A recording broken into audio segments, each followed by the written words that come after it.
I thank you all for participating in this annual meeting very actively.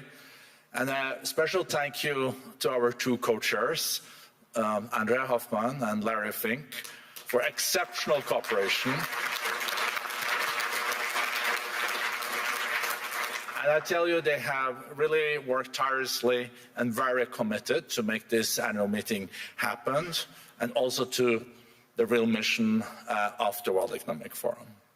And of course, as Andrew already mentioned, I send like a monumental thank you to my all colleagues at the World Economic Forum that we pulled off this meeting. I'm so proud. Thank you.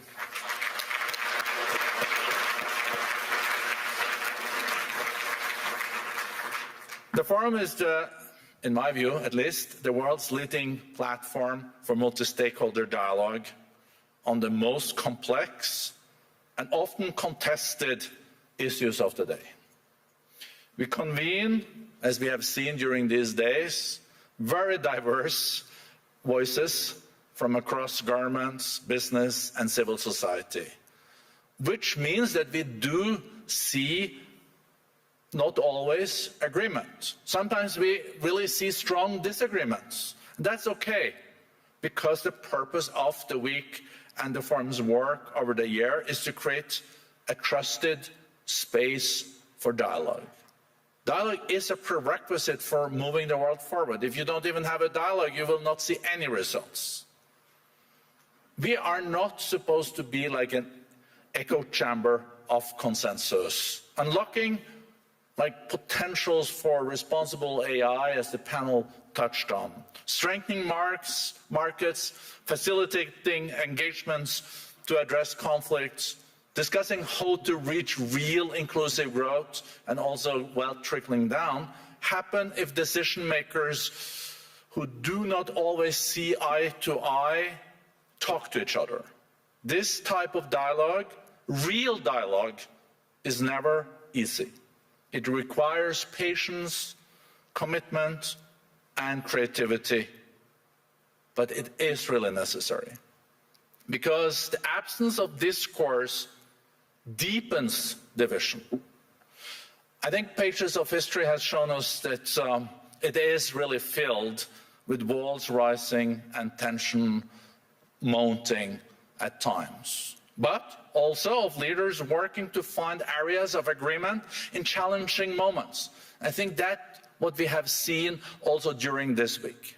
I'm really so heartened to see that this year's annual meeting convened 3,000 participants from 130 countries, 830 CEOs and chairs, 64 heads of state and government, and the numbers were growing every day during the meeting.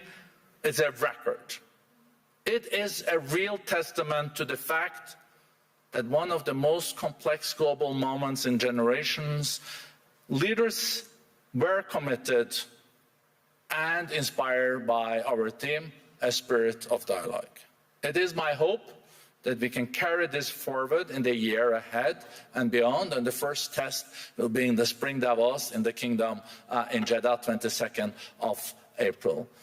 So I have to admit, relieved, but also inspired and very thankful. And I would like the two co-chairs, if you don't mind, to join me here on stage so we can give them also a big hug and applause. And thank them. Thank you.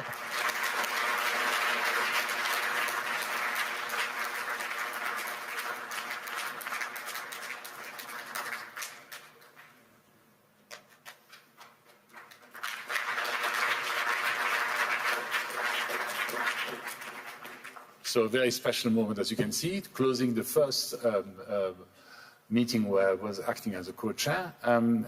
Spirit of dialogue, indeed, but I'm going to do a little sort of change. I'm going to separate you into two. On one side, there's our members, and thank you for coming. I think you've heard me saying that a couple of times during the week. Without you, we are nothing. So we really count on you to come and see. I mean, I talk for those who are still here, of course, because quite a number of you have left. But thank you very much for doing this. And then the staff. I mean, to pull out something, to pull off, something like we just experienced, where the spirit of dialogues and the 5 strategic priorities were taken out into such a sophisticated outcome, needs an enormous amount of energy. And this is a human quality that I really found in everybody in the staff. So please join me in clapping for them. They have done a fantastic job.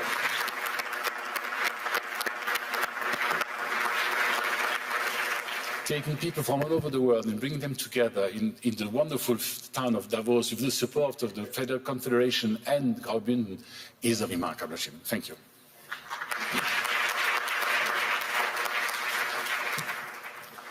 I would just say thank you to all of you, but more importantly, the big thanks is to the 1,000 members of the World Economic Forum who made this all happen. To pull this all together, making sure all the sessions work, making sure that we are consistent across all the different presentations and content. Even we had better music this year, we had better food this year. We did not have better traffic. That's something we're going to have to work on. But really a great, great thanks and gratitude to all the members of the World Economic Forum pulling this off. None of us could have done this ourselves. Hopefully you all saw the great collaboration between Andre and Børge and myself. It really worked.